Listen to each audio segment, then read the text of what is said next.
Je suis Clotilde Dussoulier et vous écoutez l'épisode 169 de Change ma vie, la route vers la Bretagne.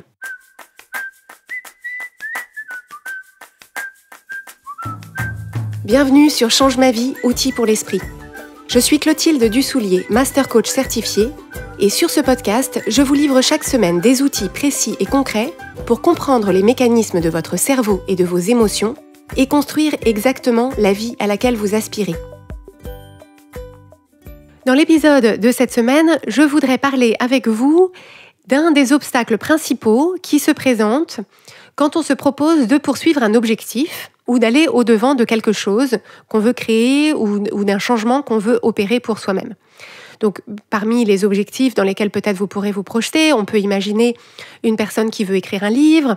on peut imaginer une personne qui veut créer sa propre entreprise, on peut imaginer quelqu'un qui veut s'entraîner en vue de remporter une épreuve sportive, on peut imaginer quelqu'un qui veut trouver un travail ou trouver un logement ou trouver une personne avec qui se mettre en couple. On peut imaginer quelqu'un qui veut changer son alimentation, changer son mode de vie pour se sentir mieux dans son corps, donc changer son état de santé ou son état de vitalité. Donc toutes ces personnes-là se fixent un objectif, se mettent en marche en direction de cet objectif et très souvent, l'obstacle qui se présente, c'est que ça prend plus de temps que ce que cette personne ou ces personnes avaient anticipé. Donc elles sont en marche en direction de l'objectif, mais elles se disent « ça prend plus de temps que ce que je pensais » et dans ce temps entre la décision d'y aller, la décision de se mettre en marche et le moment où on arrive, en fait, il y a un espace béant dans lequel prolifèrent des pensées de doute et de découragement. Donc dans cet espace béant, c'est au moment où on trouve que ça prend plus de temps que ce qu'on avait anticipé, donc ça prend plus de temps que ce qu'on avait anticipé d'écrire le livre, de monter son entreprise, d'arriver au niveau d'entraînement qui fait qu'on pourrait remporter son épreuve sportive, ça prend plus de temps que ce qu'on avait anticipé de trouver du travail, ça prend plus de temps, il faut visiter plus de maisons ou d'appartements que ce qu'on avait anticipé, ou regarder plus d'annonces avant de trouver le bon logement pour nous. Par exemple, si on a un objectif en termes de santé ou de vitalité, ou en fait les marqueurs qu'on a utilisés pour mesurer sa progression, ça met plus de temps à avancer, qu'on veuille par exemple perdre du poids ou en prendre, ou changer des marqueurs sanguins, etc. Et donc, on observe que ça prend plus de temps que le scénario qu'on avait imaginé dans notre tête, et on se dit, c'est trop long, je devrais déjà être arrivé, je devrais déjà en être plus loin que ça. C'est pas normal que ça prenne autant de temps, ça prend trop de temps, c'est trop pénible. On peut avoir des pensées de type « si ce que je fais, c'est-à-dire si les actions que j'entreprends fonctionnaient, c'est-à-dire si j'étais en train d'avancer dans le bon sens, ce n'est pas à ça que ça ressemblerait », c'est-à-dire qu'on regarde où est-ce qu'on en est et on s'en sert pour en tirer la conclusion que ce qu'on fait ne fonctionne pas. Ou alors, carrément, on se dit, en fait, peut-être que c'est pas possible, peut-être que je vais pas y arriver. Donc peut-être que c'est pas possible ou peut-être que je n'en suis pas capable. Donc vous voyez que dans toutes ces situations, je suis en train d'écrire mon livre, je suis en train de monter mon entreprise, je mets en place les actions pour rencontrer une personne avec qui fonder un couple, une famille au bout d'un moment, je suis en train de chercher un emploi, je suis en train de chercher une maison ou un appartement, je suis en train de changer mon alimentation pour améliorer ma santé ou ma vitalité. Et je suis en train de me dire, voilà, ma détermination, ma confiance s'essouffle, je ressens du doute et du découragement, je me dis, voilà, il y a un truc qui cloche, c'est pas normal que ça prenne autant de temps, ça doit vouloir dire que je n'y arrive pas, ou que ce n'est pas possible, ou que je n'y arriverai pas. Et ce moment-là, c'est un moment clé dans l'histoire de la réalisation ou de la non-réalisation de tout objectif ou de tout projet. C'est le moment où est testée, de la façon la plus impérieuse, notre capacité à croire au résultat avant qu'il ne soit là. Donc c'est notre capacité, ça teste notre capacité à croire que quelque chose est possible avant d'avoir les preuves tangibles que c'est possible et avant d'avoir des preuves tirées de notre expérience passée que ce sera possible dans le futur. Et la question clé qui se pose à ce moment-là, c'est: est-ce que je suis capable d'entretenir ma conviction que c'est possible, que j'en suis capable, et ma vision de ce que je me propose de créer, alors même que je n'ai pas encore ces preuves tangibles, alors même que je n'ai pas ces preuves à puiser dans mon passé,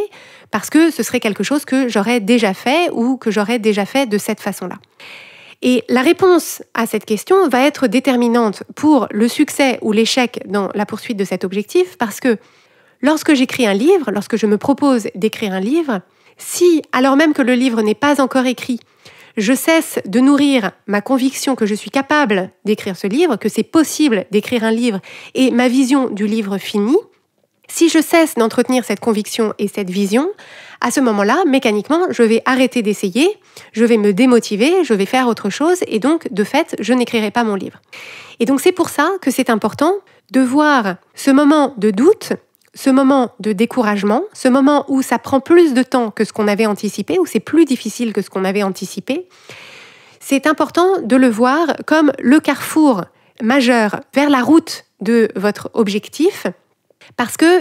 c'est ça qu'il faudra apprendre à voir à travers toutes ces pensées qui sont déguisées sous la forme de « c'est trop long, je suis pas sûre que ça se passe comme il faut, les autres y arrivent plus vite que moi, si ça marchait, ça ressemblerait pas à ça, etc. » Donc en réalité, toutes ces pensées de doute ou de découragement sont une version déguisée d'une seule et même pensée qui est « je ne crois pas » ou « je ne crois plus » à ce résultat-là pour moi. Je ne crois pas ou je ne crois plus en ma capacité à atteindre cet objectif. Je ne crois pas ou je ne crois plus en ma capacité à trouver cette personne, à trouver cet appartement, à trouver ce travail, à atteindre ce niveau de santé ou ce niveau de vitalité ou ce niveau d'entraînement sportif que je me suis fixé pour moi-même. Parce que c'est bien sûr mon degré de conviction que c'est possible dans l'absolu et que c'est possible pour moi en particulier, qui va déterminer si je continue à déployer mes ressources, mes efforts et ma persévérance dans ce sens-là, ou si j'abandonne et donc que je précipite la vérification de ma pensée de départ qu'effectivement c'est pas possible et c'est pas possible pour moi. Donc ma capacité à croire au résultat avant qu'il soit là est sine qua non pour que le résultat soit là au bout du compte. Ma capacité à croire qu'il est possible d'atteindre mon objectif est déterminante et absolument indispensable à la réalisation de cet objectif. Et pour que vous puissiez mieux évaluer votre propre capacité à croire à vos résultats avant qu'ils ne soient là, à croire à la possibilité de vos objectifs avant de les avoir atteints, je vais vous proposer une image que j'appelle la route vers la Bretagne,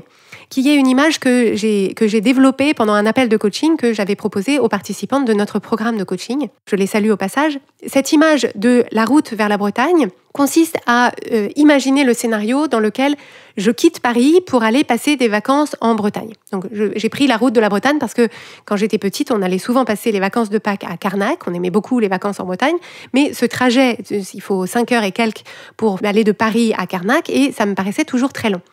Donc, entre le moment où je pars de Paris et le moment où j'arrive à Carnac,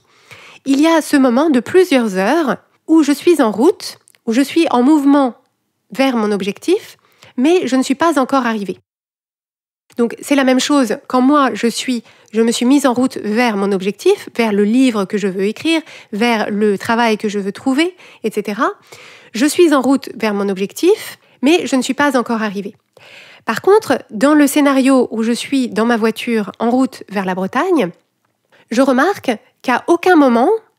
je ne remets en cause l'existence de la Bretagne. Je ne remets pas en cause l'existence de la Bretagne, alors que quand même il faut plusieurs heures pour y aller, et que c'est plusieurs heures qui sont longues. Donc je ne remets pas en cause l'existence même de la Bretagne. Je ne remets pas non plus en cause ma capacité à arriver à destination.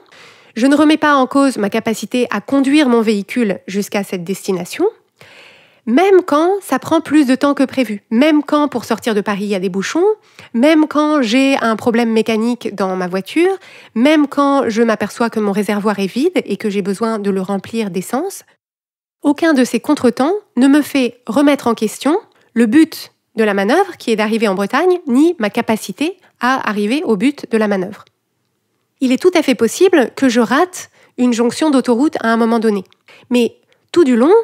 en m'apercevant que j'ai raté une jonction d'autoroute, Je vais continuer à croire que la Bretagne existe, je vais continuer à croire que je peux conduire mon véhicule jusqu'à la Bretagne et je vais utiliser les moyens qui sont à ma disposition. Peut-être j'ai un GPS, peut-être je peux demander mon chemin, peut-être j'ai une carte routière qui vont me permettre de rerouter mon véhicule sur le bon itinéraire pour arriver en Bretagne. C'est ma conviction que la Bretagne existe et ma conviction qu'il est possible au volant de ma voiture d'y arriver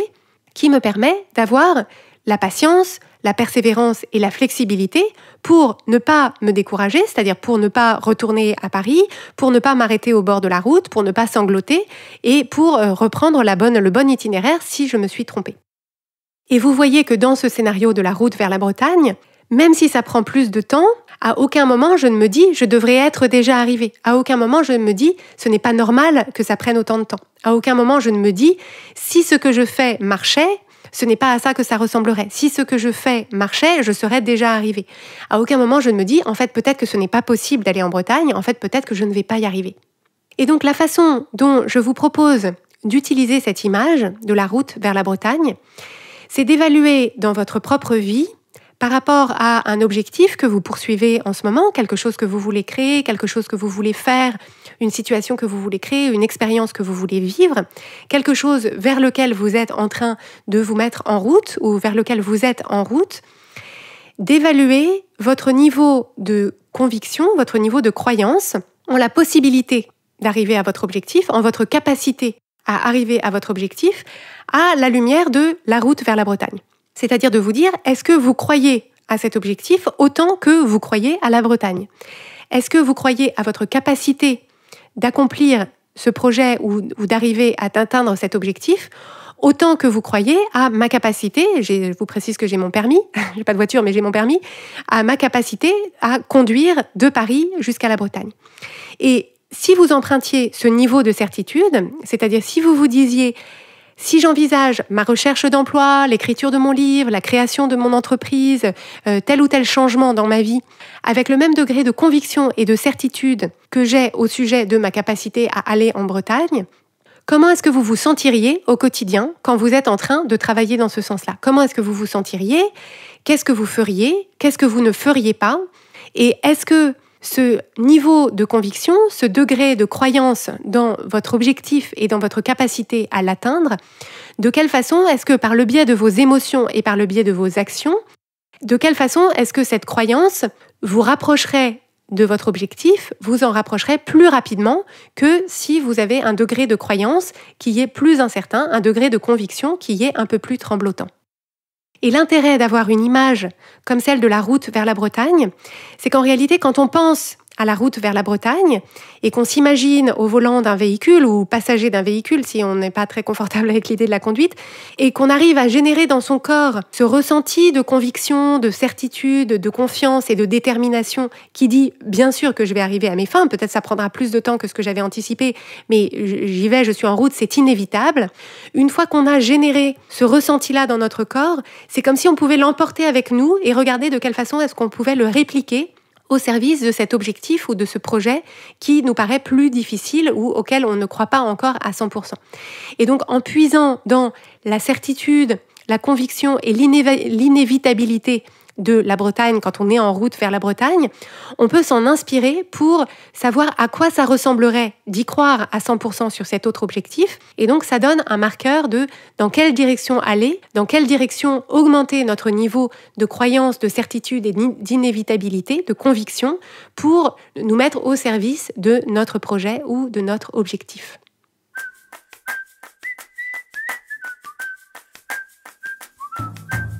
Pour ne manquer aucun épisode de Change ma vie, abonnez-vous au podcast sur la plateforme de votre choix. N'hésitez pas à laisser un avis et à partager le podcast avec les gens que vous aimez, c'est le meilleur moyen de le soutenir. Inscrivez-vous gratuitement sur changemavie.com/inscription pour recevoir des outils exclusifs et des messages inspirants directement par email. Et si vous voulez aller plus loin dans la mise en pratique des outils que je vous présente sur Change ma vie, c'est exactement notre métier en tant que coach de vie de vous accompagner. Le programme de coaching que nous proposons est fait sur mesure pour les femmes qui travaillent, qui ont des enfants et qui ont du mal à trouver leur épanouissement au milieu de tous ces rôles qu'elles jouent. Pour en savoir plus et déposer votre demande, rendez-vous dès aujourd'hui sur changemavie.com/coaching. Nous avons hâte d'échanger avec vous.